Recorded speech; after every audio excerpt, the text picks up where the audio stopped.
আজ আমরা নিয়ে এসেছি এসএসজি কনস্টেবল 2025-এর ম্যাথ ক্লাস 11 নিয়ে, যেমন আজকের আমরা 7/2/2025-এর শিফট 2-তে আসা সমস্ত ম্যাথের আমরা সমাধান করব। আমাদের কিন্তু এই সিরিজের মধ্যে 10টা ক্লাস দেওয়া হয়ে গেছে, যাতে এখন অবশ্যই দেখে নিও।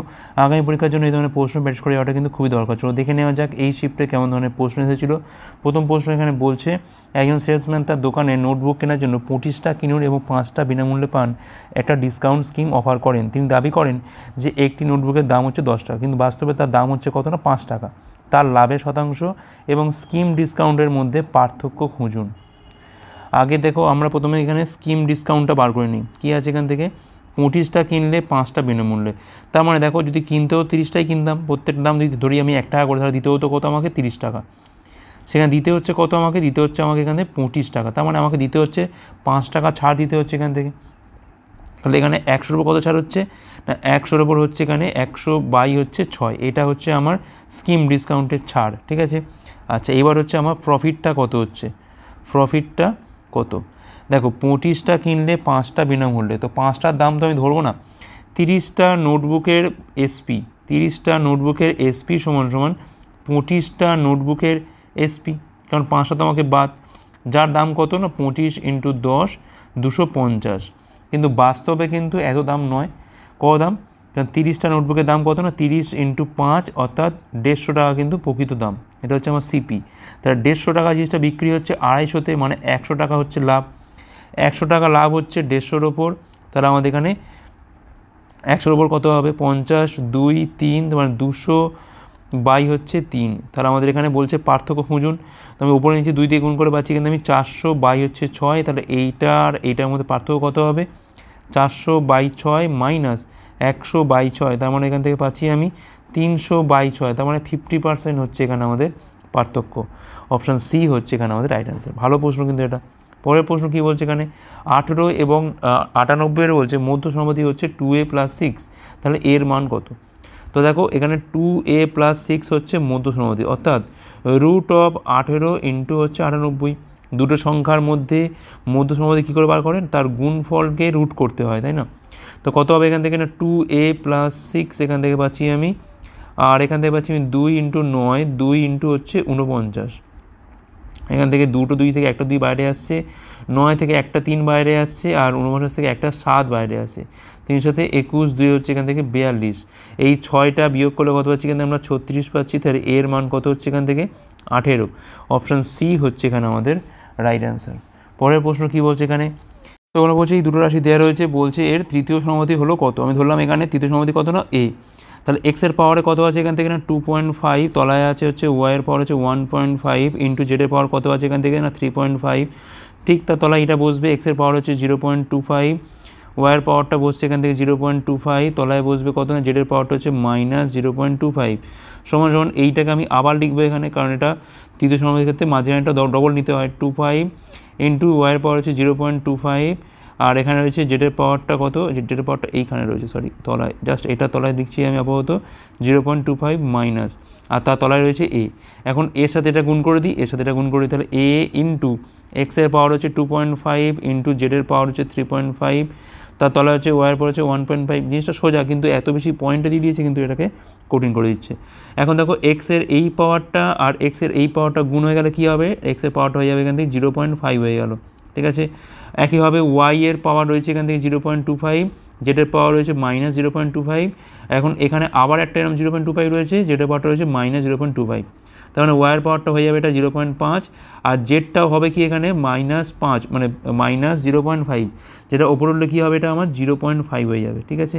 আচ্ছা, এর মানটা কী হবে এখান থেকে, ওয়াই এর মান হচ্ছে 1.5, আর এখানে 0.5 গুণ করলে কী হয়ে যাবে, এটা ওয়াইয়ের পাওয়ার হয়ে গেল স্কোয়ার। আচ্ছা, এক্সের পাওয়ারটা এখানে আছে 0.5, এখানে জেডের পাওয়ারটা কত না 0.5, ঠিক তার তলায় বসবে কত না 2.5, আর জেডটা হচ্ছে কত না 3.5। এই 0.5 এখান থেকে বাদ দিয়ে দাও, আর এটা এখান থেকে বাদ দিয়ে দাও, কত থাকছে এখান থেকে y² / x²z³। তো এটাই হচ্ছে অ্যান্সার, y² / x² × z³, যেটা হচ্ছে আমাদের অপশান বিতে আছে। অপশান বি হচ্ছে এখানে আমাদের রাইট অ্যান্সার। পরের প্রশ্ন বলছে চণ্ডীগড় থেকে অমৃতসরের দূরত্ব হচ্ছে 50 কিমি/ঘন্টা গতিতে 4.5 ঘন্টা অতিক্রম করা হয়। 30 মিনিট ভ্রমণের সময় বাঁচাতে গতি কতটা বাড়াতে হবে। দেখো মোট দূরত্ব কত, দেখো এখানে ডিস্টেন্সটা কত এখান থেকে না 50 কিমি/ঘন্টা বেগে গেছে 4.5 ঘন্টা, অর্থাৎ 9-2 ঘন্টায় পৌঁছে গেছে। এই ডিস্টেন্স হচ্ছে ডিস্টেন্স, ঠিক আছে। আচ্ছা, এখন বলছে ভ্রমণের সময় 30 মিনিট সেভ করতে হলে, মানে এখন আর 4.5 লাগছে না, এখন লাগছে কত না 4 ঘন্টা। তাই ধরলাম এখন বেগটা আমার হতে হবে ভি, তাহলে এটা কাটা পাচ্ছি আমি 25, 9 হচ্ছে 225, তাহলে ভির মানটা পাচ্ছি কিন্তু আমি 225/4, এটা হচ্ছে আমার এখনকার বেগ। তার আগে বেগ ছিল কত না 50 কিমি/ঘন্টা, তাহলে কতটা বাড়াতে হয়েছে বিয়োগ করে দাও, 225 থেকে 200/4 মানে 25.4, তার মানে এখান থেকে 6.25। অপশান ডি হচ্ছে রাইট অ্যান্সার। পরের প্রশ্ন, পেট্রোলের দাম বলছে 40% বৃদ্ধি পায় প্রতি লিটারে, কত শতাংশে এর ব্যবহার কমে যাবে কিনা, তো এর ব্যয় 19% বৃদ্ধি পায়। অর্থাৎ আমি ধরলাম 100 ছিল এর দাম, আলটিমেট এটা হচ্ছে কত না 140, আমি চাইছি করতে এটা 119, তার মানে 140 থেকে 119 করতে গেলে আমাকে কিন্তু এখান থেকে আমাদের 21 কমাতে হচ্ছে। তাহলে 21 কমাতে হচ্ছে 140 ওপর, তাহলে এখানে আমাদের 100 ওপর কত কমাতে হবে, 0 কাটে, 7 দিয়ে 3, 2 দিয়ে গেল 5 এখান থেকে, অর্থাৎ 15% কিন্তু এটা আমার ব্যবহার কমাতে হবে। অপশান এ হচ্ছে এখানে আমাদের রাইট অ্যান্সার। পরের প্রশ্ন, মান নির্ণয় করতে বলেছে এখান থেকে -9, মাইনাসে হয়ে গেল এখান থেকে, আচ্ছা আমি পরে করছি, এটা বলছি ভাগটা করে নিই আগে। তো এখানে থাক -60 আর এখানে হচ্ছে ভাগ অফ -15, মানে এখান থেকে পাচ্ছি আমি 4, তাহলে এখান থেকে -4 হচ্ছে, আর এখানে পাচ্ছি আমি কতটা -18, 18 4 22, 9 হচ্ছে এখান থেকে 31, -31। অপশান এ হচ্ছে এখানে আমাদের রাইট অ্যান্সার। পরের প্রশ্ন, একটি শ্রেণীর বলছে 40 জন শিক্ষার্থীর বলছে গড় বয়স হচ্ছে 12 বছর, যদি শিক্ষকের বয়স অন্তর্ভুক্ত করা হয় তাহলে পুরো গ্রুপের গড় বয়স 13 বছর হবে, শিক্ষকের বয়স কত হচ্ছে। তো দেখো আমি শিক্ষকের বয়স নিশ্চয়ই তাহলে 12+ তো হবেই, কারণ যে গড়টা বলেছে সেই গড় থেকে কিন্তু 1 বছর করে বাড়ছে যখনই আমি শিক্ষকের বয়সটাকে অ্যাড করছি। ক্লাসে মোট কতজন আছে 40, প্লাস শিক্ষকের ধরে হচ্ছে 41 জন, প্রত্যেকের 1 করে বাড়ছে, তাহলে 12 প্লাস হচ্ছে এখান থেকে পাচ্ছি আমি 41, কত হচ্ছে এখান থেকে না 53, মানে অপশান সি হচ্ছে এখানে আমাদের রাইট অ্যান্সার। পরের প্রশ্ন, একটি গ্রুপে বলছে 35 জন শিক্ষার্থীর গড় বয়স কত না 15 বছর, যখন শিক্ষকের বয়স অন্তর্ভুক্ত করা হয় তখন দলের গড় বয়স 1.25 বছর বৃদ্ধি পায়, শিক্ষকের বয়স কত।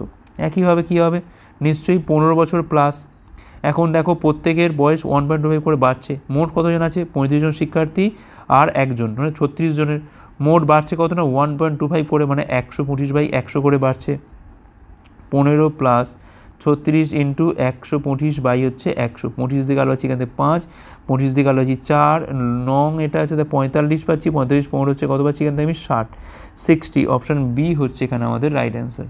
পরের প্রশ্ন, বার্ষিক 5% সহসুদের হারে 2 বছরের সময়ের জন্য কোনো মূলধনের ওপর সহসুদ হচ্ছে কত না 524 টাকা হলে মূলধন কত হবে, পি টাকার ওপর 5% হারে 2 বছরে বাই হচ্ছে 100, কত হচ্ছে এখান থেকে না 524, ঠিক আছে। এইটা হচ্ছে সরল সুদ, তাহলে এখান থেকে মূলধন পরিমাণ কত হবে না, পির মানটা হচ্ছে এখান থেকে দেখো এটা হচ্ছে 10 হয়ে যাচ্ছে, তাহলে আলটিমেট এটা 5240 হবে, কারণ এখানে একটা শূন্য কেটে যায়, 5240 মানে অপশান এ হচ্ছে রাইট অ্যান্সার।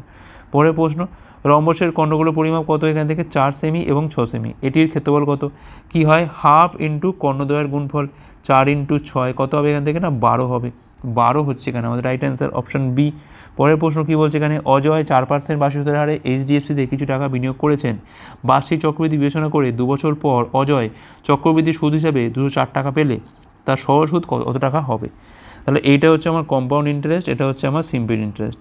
4% করে 2 বছরের ক্ষেত্রে কী হয় না, এটা জাস্ট সিম্পল হয়ে যায় 8%, কিন্তু কম্পাউন্ডের ক্ষেত্রে কী হয় না, দুটোকে আমাদের মার্চ করতে হয়। কীভাবে মার্চ করবো, 4 + 4 + 4 ইন্টু 4 বাই হচ্ছে 100, মানে এখানে পাচ্ছি আমি 8.16। এখন এই 8.16%-এর মানটা কত এখান থেকে না 204 দিয়ে দিয়েছে, তাহলে এখান থেকে আমাদের শুধুমাত্র 8%-এর মানটা এখান থেকে কত হবে,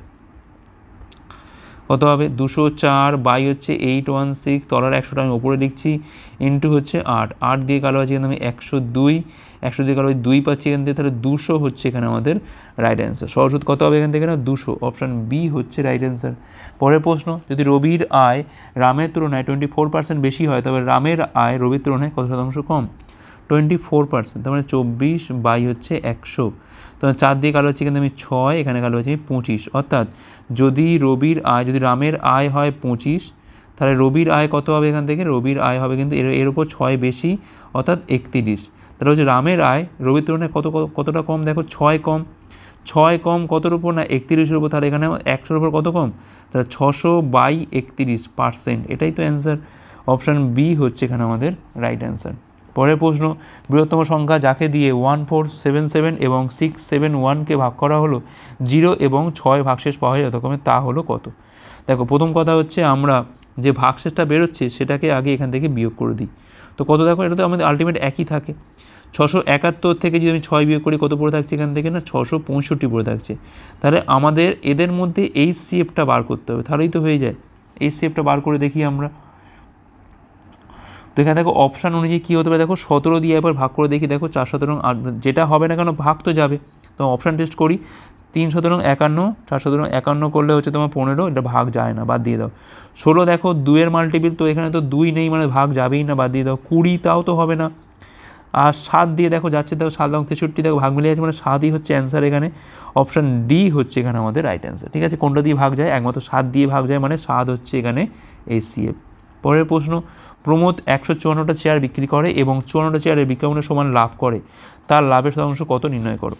তাহলে 154টা চেয়ারের SP থেকে যদি আমি 154টা চেয়ারের CPকে বিয়োগ করি, তাহলে কী পাবো আমরা, প্রফিট পাবো। প্রফিটটা কোনটা, 54টা চেয়ারের SPর সাথে এটা সমান। এখন এটা বিয়োগ করে পাচ্ছি কিন্তু আমি 100 CP পাচ্ছি এখান থেকে, আর এখানে পাচ্ছি 154 CP।